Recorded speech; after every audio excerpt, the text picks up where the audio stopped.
Oke, bismillahirrahmanirrahim. Assalamualaikum warahmatullahi wabarakatuh. Kembali lagi bersama Kak Teddy. Nah, kali ini kita masih membahas materi terkait fluida dinamis ya, khususnya penerapan uh, asas Bernoulli pada gaya angkat pesawat. Oke, jadi ini Kak Teddy udah gambar nih, ini kayak sayap pesawat, kemudian ada aliran udara di atas sayap, kemudian ada aliran udara di bawah sayap. Nah, aliran udara di atas sayap, misalkan kita simbolkan dengan V2, oke ini V2, kemudian aliran udara di bawah sayap itu V1. Oke, jadi aliran udara di atas sayap itu V1, di bawah sayap itu V1 dan di atas sayap pesawat itu V2. Oke, kita kasih dulu tanda ya. Jadi V1 ini itu kecepatan ya, kecepatan aliran udara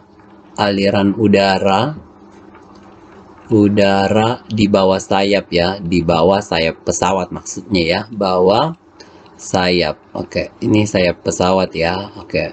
Kemudian V2 itu adalah kecepatan aliran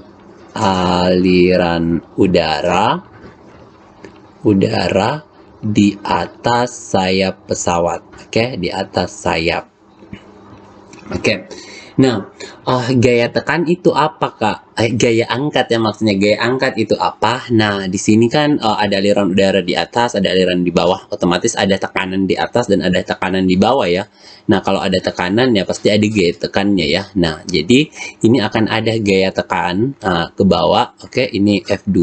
Kemudian ada gaya tekan ke atas, ke F1.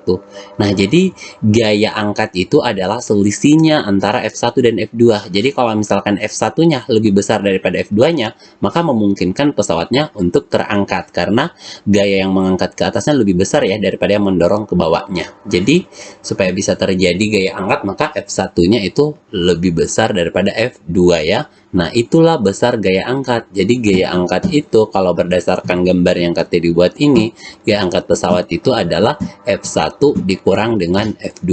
Oke, gitu. Jadi F1 dikurang dengan F2. Itu gaya angkat pesawat. Nah, teman-teman, di sini tuh juga ada tekanan udara ya. Jadi ada tekanan udara di sini sebesar P2 di atas sayap, kemudian di bawah sayap itu sebesar P1. Nah, jadi sekarang kita tuliskan nih persamaan gaya angkat pesawatnya, yaitu F1 dikurang F2 ya. Oke, kakak tulis di sini F1 dikurang dengan F2. Nah, itu sama dengan apa? Oke, nah kita kan tahu bersama nih bahwa rumus dari tekanan itu tidak lain adalah F dibagi A. Nah, kalau gitu, kalau misalkan kita mau cari F-nya, itu tidak lain adalah P dikali A. Berarti tekanan dikali luas penampang ya. Jadi, P dikali A. Oke, jadi bisa ditulis ini. P1 dikali A dikurang P2 dikali A. Atau F1 dikurang F2, ini bisa dituliskan P1 kurang P2 dikali dengan A. Oke, jadi ini persamaan gaya angkat pesawat. Oke, ini kita simpan sebagai persamaan satu dulu. Oke. Nah, sekarang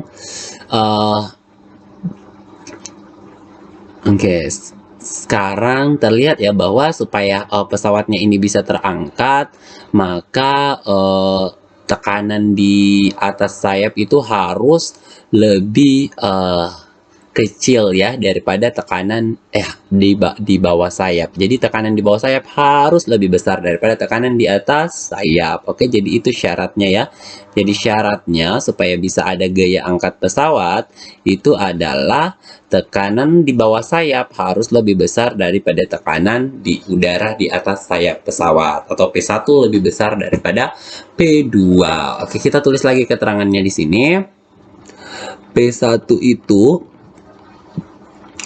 tekanan udara di bawah sayap ya, di bawah sayap pesawat, bawah sayap. Kemudian P2 itu adalah tekanan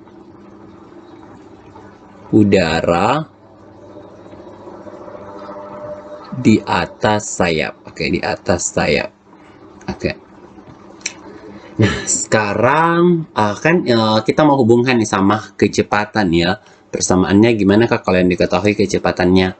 Oke, nah kita hubungkan dengan asas Bernoulli. Jadi dari asas Bernoulli, asas Bernoulli. Kita kaitkan dengan asas Bernoulli, di mana persamaan dari asas Bernoulli itu adalah ya, P1, oke, P1 ditambah rho GH1, oke, rho GH1 ditambah 1/2 rho V1 kuadrat, itu sama dengan P2 ditambah dengan rho GH2 ditambah dengan 1/2 rho V2 pangkat 2. Nah, perhatikan ini tuh sayap pesawatnya dianggap sangat tipis, jadi ketinggian antara bagian atas dan bagian bawahnya itu bisa dianggap sama. Kalau gitu, ini suku H1 dan H2-nya bisa ditewaskan karena hanya sama.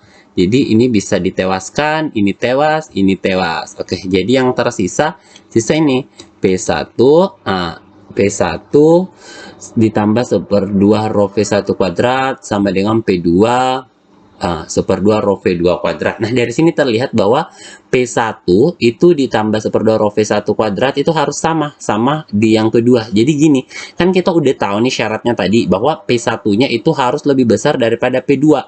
Nah, supaya kedua ruas ini, ruas kiri dan ruas kanannya sama, maka kan P2-nya ini kecil, berarti V2-nya harus besar. Nah, ini kan P1-nya besar, berarti V1-nya harus kecil. Ingat ya, P dan V. Oke, beda ya. Jadi, bisa disimpulkan bahwa supaya bisa ada gaya angkat pesawat, maka kecepatan aliran udara di bawah sayap itu harus lebih kecil daripada kecepatan aliran udara di atas sayap pesawat. Macam nih. Oke, nah sekarang kita kembali ke persamaan yang ini. Nah, ini P2-nya kita pindahkan ke kiri. Jadi, kita akan peroleh gini. P1 dikurang dengan P2 itu sama dengan setengah rho V2 pangkat 2 dikurang dengan 1/2 rho V1 pangkat 2. Atau ini bisa kita tuliskan P1 dikurang P2 itu sama dengan 1/2 rho dalam kurung V2 pangkat 2 dikurang V1 pangkat 2. Oke, ini kita simpan sebagai persamaan 2. Kemudian kita substitusikan, kita substitusi persamaan 2 nih masuk ke persamaan 1, oke? Yang mananya disubstitusi? Ini nilai P1 kurang P2-nya kita substitusikan masuk ke sini. Maka kita akan peroleh persamaan gaya angkat pesawat. Di mana F1 dikurang F2 itu sama dengan ini kan P1 nih dikurang P2, P1 kurang P2-nya diganti nih sama ini.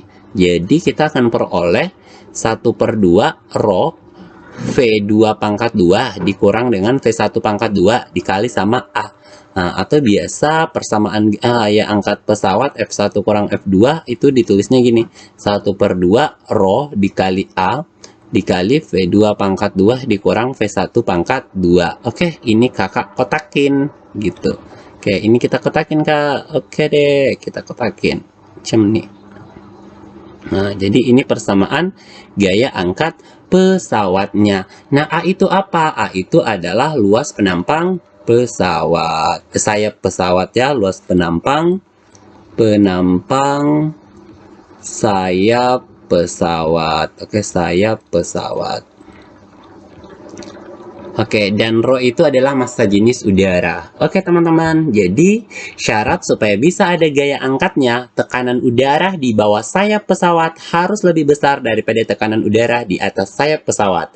Dan kecepatan aliran udara di bawah sayap pesawat harus lebih kecil daripada kecepatan aliran udara di atas sayap pesawat. Oke, jadi itu yang penting untuk ditahu. Biasa di soal-soal dibalik, yang jadi V1 itu ya yang di atas, bisa jadi bawah. Intinya kalian harus tahu bahwa kecepatan aliran udara di bawah harus lebih kecil daripada kecepatan aliran udara di atas sayap pesawat. Dan tekanan di bawah sayap harus lebih besar daripada tekanan di atas sayap. Oke teman-teman, pembahasan kita cukup sampai di sini. Semoga bisa dipahami. Jangan lupa untuk di like dan di share ke teman-temannya supaya kita bisa berbagi ilmu pengetahuan. Sekian, terima kasih. Assalamualaikum warahmatullahi wabarakatuh.